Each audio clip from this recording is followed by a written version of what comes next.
Countdown is brought to you by Sanderson Ford and powered by the Ford F-150. Check it out at sandersonford.com. This is ABC 15's Cardinals Countdown.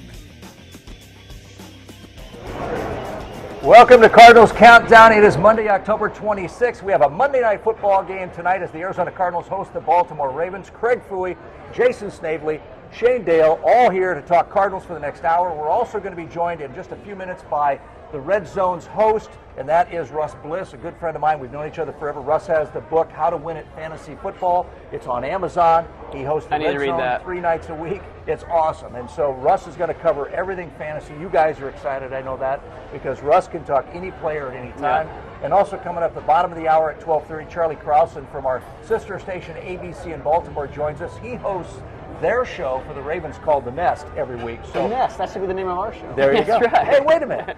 We'll steal it. No, we have the Cardinals Countdown because we're counting down to Monday Night Football tonight. That's right. It's a huge night. Big time, yeah. And you know what? You look at the records, Craig. Baltimore's 1-5. Yep. Joe Flacco's 4-1 in his last 5 Monday Night Football games. They're no push. You know, I just saw a stat this morning, guys, that the Ravens, each of their first 6 games have been decided by 6 or fewer points. Yeah. First time that's happened in 20-some odd years. So you expect a blowout tonight, you might be disappointed, Cards fans. It's also the first time in Ravens history they've started a season 1-5. Yeah. So that's not good. And the last team that made the playoffs after losing 5 of their first 6 games was 1970. Wow. So it's not looking good for the Ravens, but we heard a couple Ravens earlier this week actually mention 1-5 record. What a better time to prove to the world, really, that we're a lot better than our record indicates in the Monday night stage on the road. Because on the road, they have struggled. Under John Harbaugh, they have not been a very good road team. They've been great at home, but yeah. But here's the thing. They are 1-5, and we talked about this last night at 10. This is a must-win game, I think, for both teams, but clearly for the Baltimore Ravens. If they come in here and lay an egg tonight, no pun intended, you're right. They go 1-6. It's ugly for them right now. I mean, see, I would argue that it's almost more of a must-win for the Cardinals because, like we said, statistically, Ravens are kind of done. I know it's so early. It's not even Halloween yet. We're talking about a team not making the playoffs, but if you look five games out in their division already. By right, but you look at history. I mean, it's not boding well for the Ravens. This is more of a must-win for the Cardinals because looking at that schedule, Seattle twice, Packers, Bengals. You've got so many big games, tough games coming up that they need to pull off the ones they have to win, and this is a must-win game tonight. There's no question about it. It is Monday Night Football. We talked to all the players this last week and the coach about Monday Night Football. What makes it so special is the fact that it's Monday Night Football. Right. You're the only game on television. The Cardinals have not had a great track record on Monday night. They turned it around a little bit recently with the Chargers last year and with the 49ers a few years ago, but the Cardinals had gone, I don't know, like 20-some-odd years without winning a game on Monday night. It kind of set the tone. Week 1 of 1988, the first year they were here, they were the Phoenix Cardinals. They lost to the Dallas Cowboys in overtime, and then they didn't play a lot of Monday night games after that because they weren't, frankly, worthy of playing on Monday night. Now they're finally getting those games, and they got to find ways to win them. But the Baltimore Ravens, I mean, they are who we thought they were. They are. Listen, that's a good football team. Make no mistake about it. That's what the one thing I heard from the players all week long was they're a good football team. Yeah. Forget about a 1-5 record. They're a very good football team. They're very talented. Yeah, and this is one where, yes, Cardinals haven't had that great a success on the Monday night stage, but also this is a historic start for the Arizona Cardinals this year and a historically bad start for the Baltimore Ravens. So I think this Monday night matchup is heavily in favor of the Arizona Cardinals, I'm happy to say. Well, here's the great part about this. It's Monday night. It's beautiful weather right now. It's going to be mid-80s today. Yeah. The tailgaters are going to be out in force. They're opening the stadium parking lots at 1:30 today instead of the usual much later. So they want people to come out there. It's going to be everybody's going to be sky high for this game. And we just learned that the roof is going to be closed for the game, which, going to make it a little bit louder there. It's already loud at University of Phoenix Stadium. Get loud, guys. The Cardinals are going to need you. Both teams coming a little salty after road losses that are pretty frustrating against teams that, frankly, both teams should have beaten. But you know what? As a fan, the close games, they take years off my life, but I'll tell you, it would be great to see the Cardinals win a close game because I feel like they need it. You used to be a football coach, Craig. I wonder, when you lose close games early in the season, does it have an impact on your psyche? Like Absolutely. At the end of a game, like you think, how are we going to find a way to blow this? I feel like the Cardinals need to win a close game soon. That's the key difference in a locker room is the attitude of all the guys on the team. It's either how are we going to find a way to win, or it's who's going to screw it up and force us into a loss. And that's the difference. And so I think when you look at these two teams in Week 7, both, as you said, you can make an argument that it's a must-win for the Cardinals, and I think it is because the Rams are now 3-3. Yep. But on the other hand, you've got John Harbaugh and the Ravens. They're not used to losing either. No. So, and yes, they've lost Terrell Suggs for the season. I think they've lost like 3 players for the season, and that's not going to make it easy on them either. But they've got to come in here and show the country that, hey, we mean business. We're back on track with the Ravens. Yeah, this is one where, I mean, like you said, John Harbaugh's team has historically struggled on the road, and we've talked on this show before that this is one of the best home field advantages in the NFL. No question. You multiply that by a Monday night stage, it is going to be rocking. I mean, Joe Flacco could probably count on one hand how many times he's played in an atmosphere this tough. It's going to be loud. It's going to be in favor of the Cardinals. I mean, what do you guys think it's going to come down to matchup-wise? I think it's right here. It's this note right here in my Cardinal note cards from Friday. And that is since 2006, when the stadium opened, no team has more false start penalties against their opponent than the Arizona Cardinals. 130 false starts. You know what? That's the fans. That's you guys when you're screaming and yelling, and Joe Flacco's under center in the shotgun trying to get a snap count. Look for the false starts. On the other hand, Flacco's probably the best quarterback the Cardinals have faced so far this season. And that's kind of hard to believe because I would consider Flacco an upper-tier quarterback, not an elite like Tom Brady, Aaron Rodgers type, but still. You know, and he's won a Super Bowl before. And, you know, the other thing, guys, is the Cardinals' running game for the first time all season last week didn't look good. No. The Steelers shut them down, and the Ravens have an even better rush defense than the Steelers do. It's going to be important for the Cardinals. You know, I like Bruce Arians a lot of times likes to use the pass to set up the run. We'll see if he does that tonight. But the Cardinals have got to get going on the ground as well. Here's the other thing, too, and the Cardinals have 4 wins, but look at who they beat. And I said this a couple of weeks ago. They've beaten the Saints. Yeah, okay. They've beaten the Bears. Not so good. What other 49ers? 49ers. Lions. Terrible.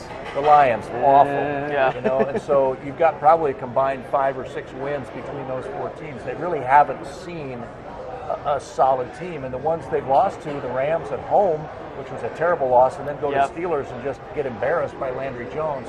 That's not good. But here's the thing: those, 3 of those 4 wins, yes, they were easy, but they did exactly what they needed to do, and that's blow them out. 3 of those first 4 wins, those were over 25 points, I believe. Then we look at the Baltimore Ravens. All of their losses have been 6 points or fewer. Less. So, I mean, they could easily, you heard Ravens say it earlier this week, they absolutely believe they could be and should be a 5-1 team. They just do not play like the record indicates. So we'll see how that plays out tonight. Hey, if you want to take part in this, you guys are watching online on your mobile. It's 602-685-3017 is the phone number. Give us a call, share what you think. Again, we have Russ Bliss coming up at 12:15. We've got Charlie Krausen coming up at 12:30 to talk about the Ravens. But join in. Also, hashtag ABC15cards. Shane is monitoring social media. Look at the other computer whiz is over here. Jason's on the I would call it a whiz. So we are monitoring all that stuff. ABC15, hashtag ABC15cards. The phone number is 602-685-3017. Share your thoughts. Ask some questions. Let's get involved in this thing. It's your show for the next hour, so keep it going. Hey, another thought that came up this weekend, and I did this digging yesterday.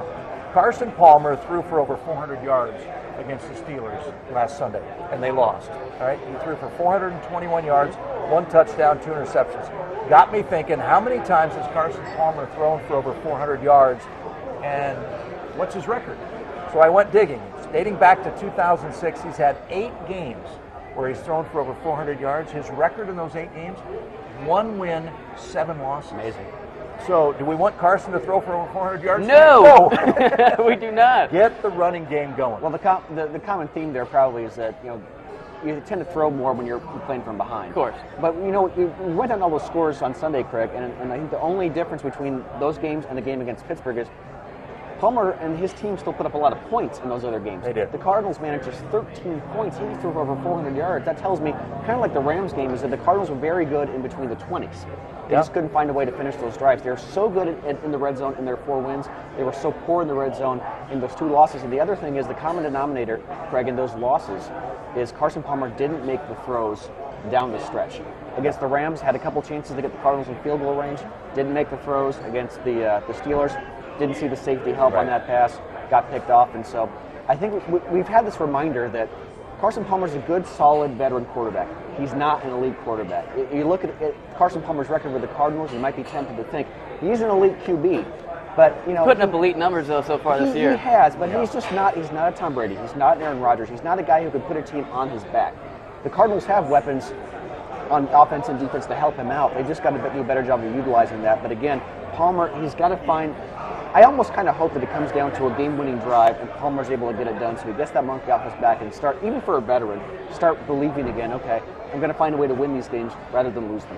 No, and that's a key point. I mean, you've got to find a way to win. And here's the thing. They've got some younger guys surrounding Carson. John Brown apparently pulled a hamstring last week. He was struggling a little bit this week in practice. He's questionable. Last week, he went out and got almost 200 yards receiving on a pulled hamstring, but he kind of tweaked it again this week. Not sure what his status will be. Coach thinks he's fine, but he's a young guy. Jerron Brown, another young guy. David Johnson, another young guy. Yeah. And so you're counting on these young guys to try and contribute.